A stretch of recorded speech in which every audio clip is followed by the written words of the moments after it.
Outra coisa que me chama a atenção aqui é que quando aquele paralítico chegou diante de Jesus, antes de operar a cura física, Jesus perdoa os pecados dele. Muitas vezes nós estamos buscando de Deus uma bênção, uma vitória, uma porta aberta, uma restauração. E não é pecado lutar por essas coisas. Mas, na maioria das vezes, a raiz do nosso problema está no pecado. O pecado é o grande problema da humanidade. Por isso que quando Jesus chega diante daquele homem, a primeira coisa que ele faz não é o seguinte, comece a andar aí. Não. A primeira coisa que ele faz, ele diz, perdoados estão os seus pecados. Então, muitas coisas que você pode estar buscando de Deus, elas podem estar relacionadas a uma atitude sua, a algo que você precisa mudar na sua vida, a algo que você precisa abandonar. Olha Deus falando aí ao seu coração. O que tem te impedido de caminhar? Você tem sido como um paralítico no mundo espiritual? O que tem te impedido? Você precisa que pessoas te carreguem o tempo todo? Se houver pecado, deixe esse pecado. Saia fora dessa vida de pecado. Nós temos um inimigo que é a nossa própria carne, irmãos. O nosso maior inimigo está dentro de nós e nós precisamos vencê-lo. Satanás, ele entra na nossa vida se aproveitando da nossa carnalidade. Então, quando nós damos legalidade ao diabo, ele entra para nos destruir, ele entra para acabar com a nossa vida, com os nossos sonhos, tirar a nossa paz, destruir os nossos relacionamentos. Então a primeira coisa que eu preciso fazer é olhar para dentro de mim mesmo. Porque Jesus, ele ainda está com os braços abertos, disposto a perdoar os nossos pecados e a nos receber como filhos. Marcos capítulo 2, verso 5. Filho, perdoados estão os teus pecados. Repare que ele chama o paralítico de filho e perdoa os pecados daquele homem. Só que aquela palavra de Jesus trouxe uma indignação aos religiosos que estavam ali. Eles começaram a pensar entre eles, quem é esse homem para perdoar pecados? Porque eles não reconheciam Jesus como Deus, mas a Bíblia diz que Jesus é Deus. João capítulo 1, verso 1. No princípio era o Verbo, e o Verbo estava com Deus, e o Verbo era Deus. Jesus, ele é Deus. Ele veio à terra, ele se fez homem, ele andou entre nós, ele foi tentado em tudo como nós, mas ele não pecou. Mas ele foi tentado como homem, embora fosse Deus. E naquele momento ali, como Deus, com a onisciência de Deus, Jesus ouviu os pensamentos daqueles homens. Jesus ouviu o que eles estavam pensando. Jesus sabe o que você está pensando aí, sabia? E aí Jesus se vira para eles, para aqueles religiosos e diz, o que é mais fácil dizer ao paralítico? Estão perdoados os seus pecados? Ou dizer para ele, levanta, toma o teu leito e anda? Então, para que vocês, religiosos, saibam que o Filho do Homem tem na terra poder para perdoar pecados, eu digo a você, paralítico, levanta, toma o teu leito e anda. E naquele momento o homem se levantou e começou a caminhar. Irmãos, Deus primeiro quer curar as nossas enfermidades espirituais. Ele é Deus. Jesus é Deus. Ele quer curar as nossas enfermidades espirituais, que é aquilo que é mais importante na nossa vida. Muito mais do que te dar um carro zero, muito mais do que te fazer prosperar na sua carreira profissional ou abençoar qualquer outra área da sua vida. A principal preocupação de Deus, de Jesus em relação a mim e a você é sobre a nossa salvação. Porque essa vida é passageira. Por isso Jesus chegou para aquele homem e disse: perdoados estão os teus pecados. Eu imagino as pessoas olhando uma para a cara da outra e dizendo: mas Jesus, e a enfermidade? Deixa eu falar algo para você aqui, que é importante. Deus pode restaurar um relacionamento? Pode. Mas Ele vai restaurar todos os relacionamentos? Não. Deus pode curar uma enfermidade, irmãos? Sim ou não? Claro que pode. Um câncer para Deus não é nada. A AIDS para Deus não é nada. Limpar o mundo da Covid para Deus não é nada. Mas Deus vai curar todas as doenças? Não. Tem pessoas que, infelizmente, Deus vai levar por uma enfermidade. É a vida. E Deus permite que essas coisas aconteçam para que eu e você possamos entender que a vida não se resume só a isso aqui. A vida não é só isso aqui. Tudo isso vai passar um dia. E nós vamos partir para a eternidade. E as nossas escolhas vão determinar se nós vamos passar a eternidade com Jesus ou sem Jesus, com Deus ou sem Deus. Jesus e Deus são a mesma pessoa. É o Pai, o Filho e o Espírito Santo. Eles são a mesma pessoa. Então, no nome de Jesus, entenda o que eu quero dizer aqui. Você está orando por algo que é importante para você, continue orando.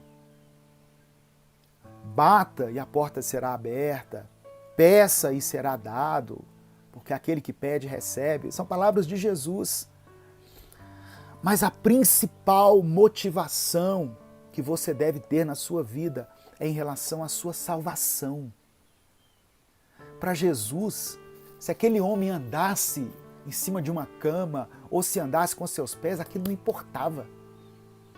O mais importante para Jesus era que os seus pecados sejam perdoados, que você se torne filho.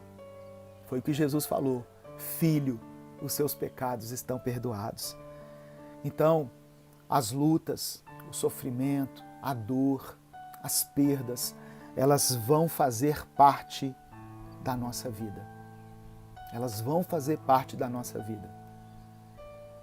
A dor de ver um filho, uma filha se desviando dos caminhos do Senhor vai fazer parte da nossa vida.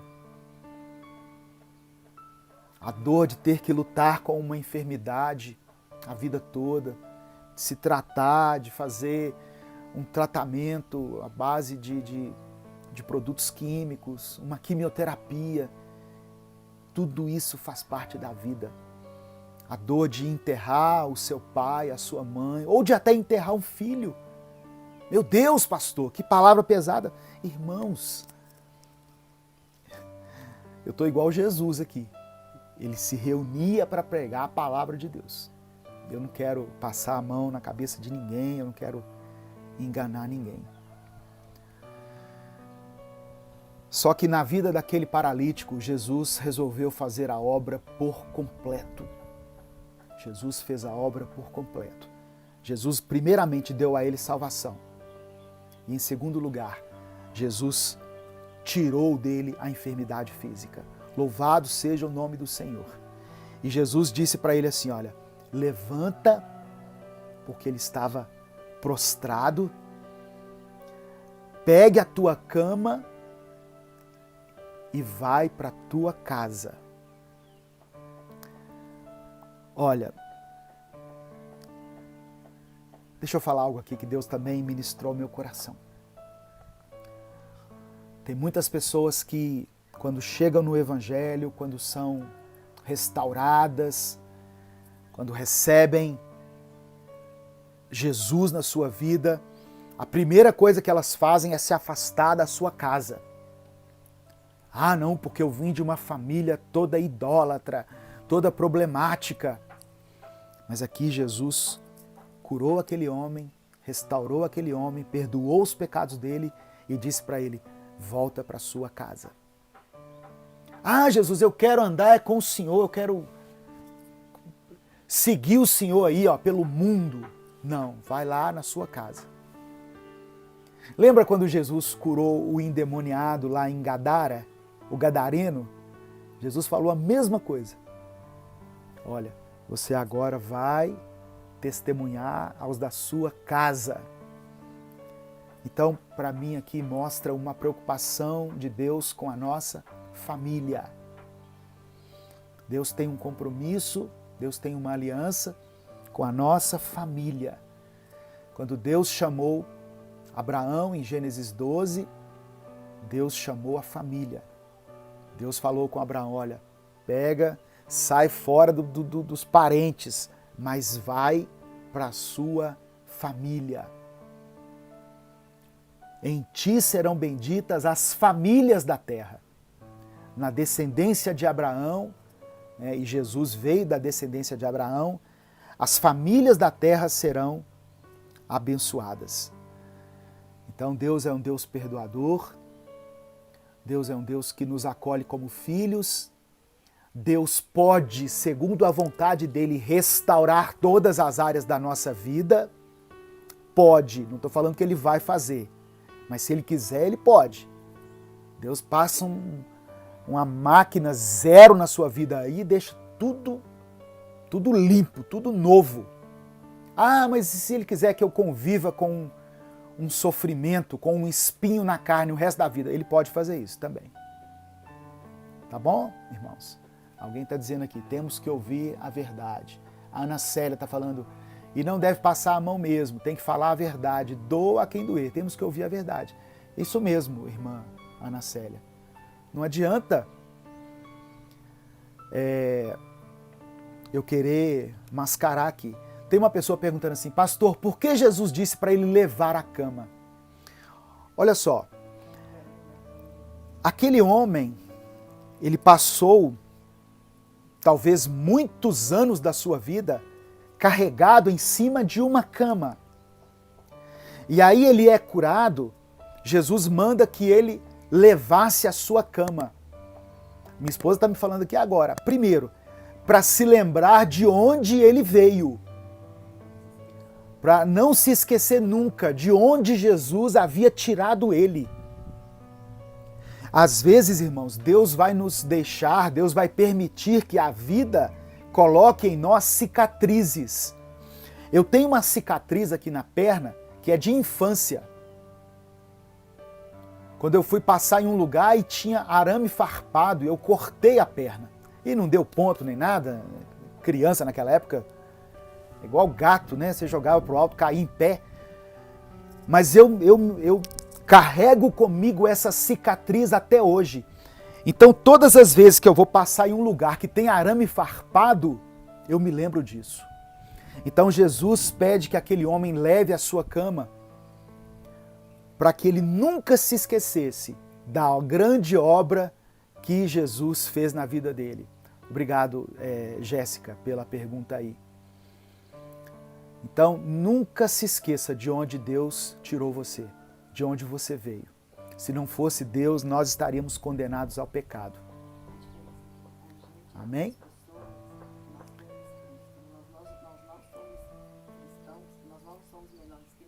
A minha esposa está falando aqui, mas eu não consegui captar tudo, não. A diferença entre nós e as pessoas, e as outras pessoas, é que Cristo morreu por todos, mas nós tomamos posse dessa verdade, de que Cristo morreu por nós. E nós acreditamos nisso. Mas nós não somos melhores que as outras pessoas. mas nós não somos melhores do que ninguém. Às vezes nós achamos que somos melhores, né? Que somos maiores, somos mais importantes. Não. Todos nós somos pecadores aos olhos do Senhor e precisamos da misericórdia dele. Amém?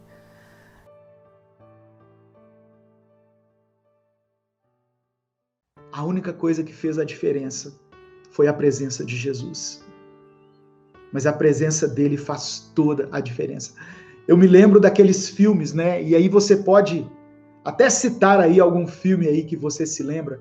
Você já viu aqueles filmes quando um professor chega numa sala de aula problemática, uma escola caindo aos pedaços, mas aí com uma metodologia ele consegue transformar uma classe problemática em uma classe vencedora.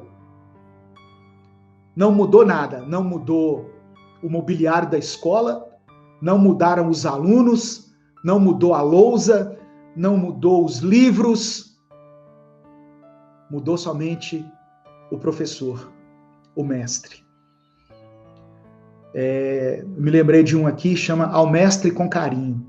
É um filme antigo, mas que retrata isso. Tem outros, tem vários. Escritores da Liberdade é um outro. Era o mesmo barco, os mesmos pescadores, o mesmo lago, os mesmos peixes, as mesmas redes. Só que agora, Jesus estava no barco e ele fez a diferença. Ele pode fazer a diferença na sua vida, meu irmão. Em nome de Jesus. E eu fico vendo que o discurso pregado atualmente, na maioria das igrejas, não nos prepara para fracassar. Pelo contrário, diz que nós seremos vitoriosos em tudo. Mas eu quero dizer para você que pode haver um tempo de fracasso. Mas se você experimentou fracasso ou tem experimentado em alguma área da sua vida, não desista. Navegue para águas mais profundas. Versículo 4. Quando acabou de falar, quando Jesus acabou de ensinar, primeiro veio o ensino, primeiro veio a palavra, né? Mergulha aqui na palavra.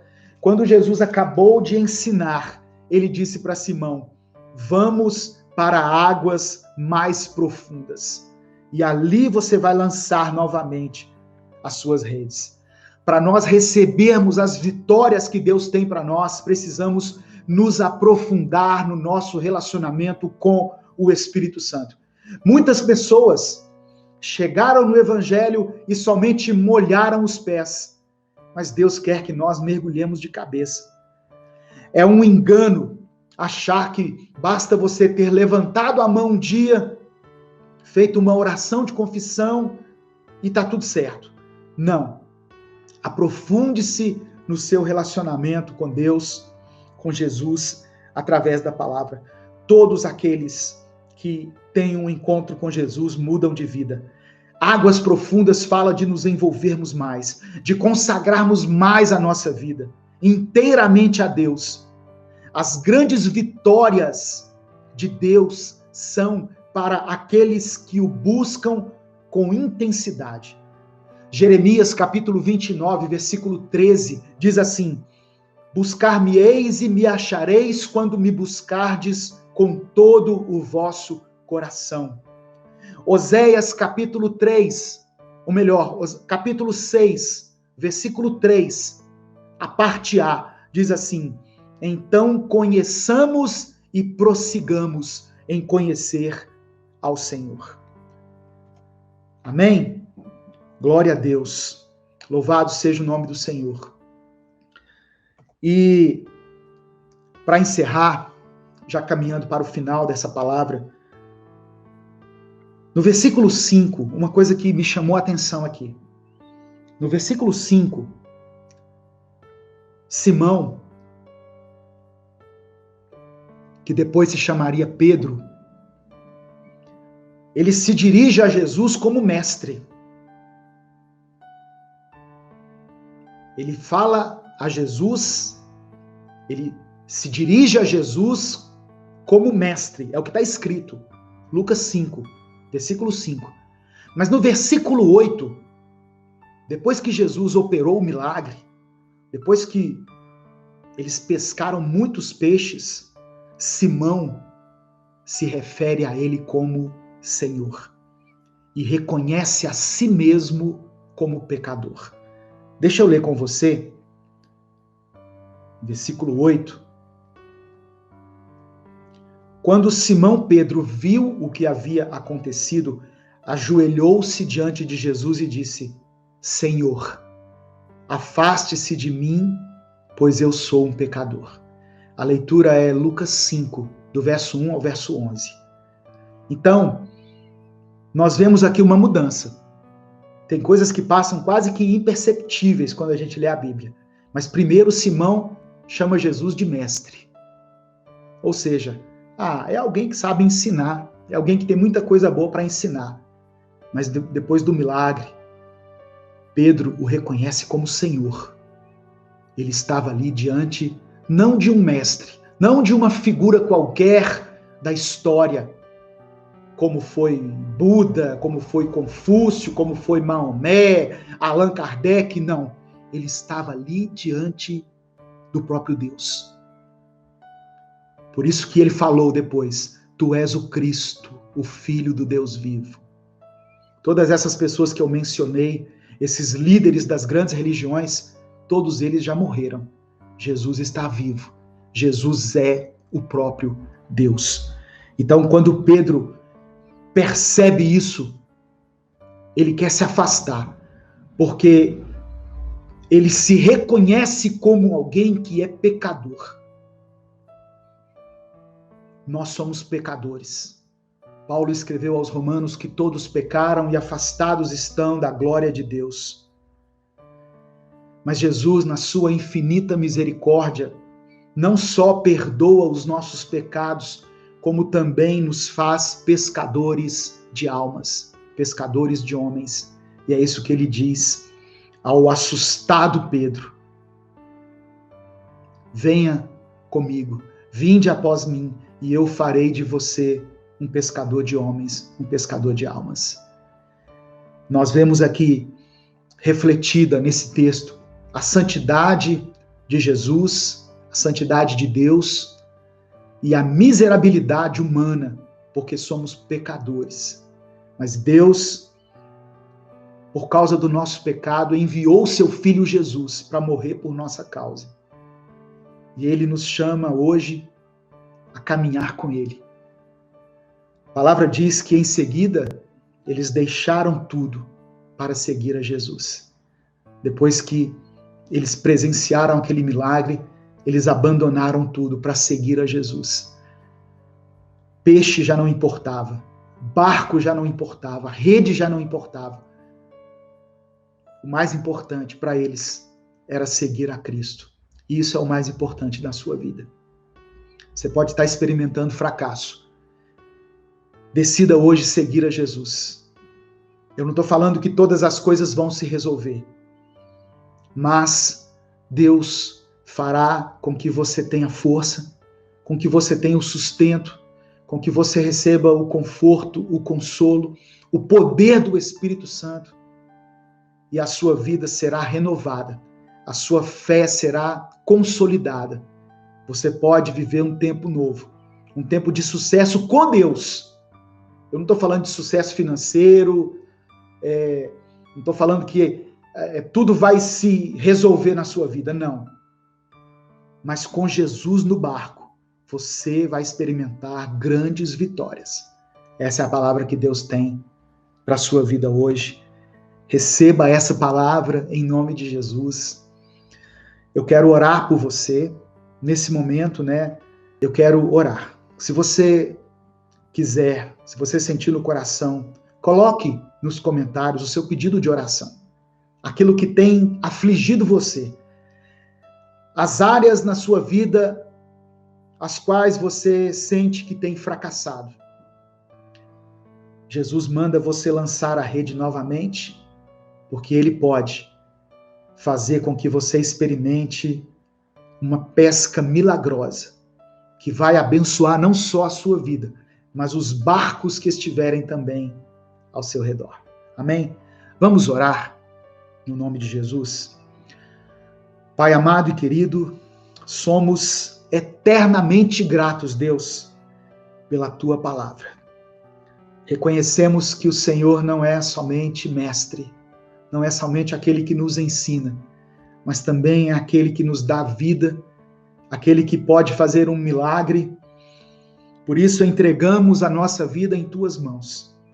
Nós decidimos pela fé chamar o Senhor para dentro do nosso barco e te seguir e nos encontrar com o Senhor.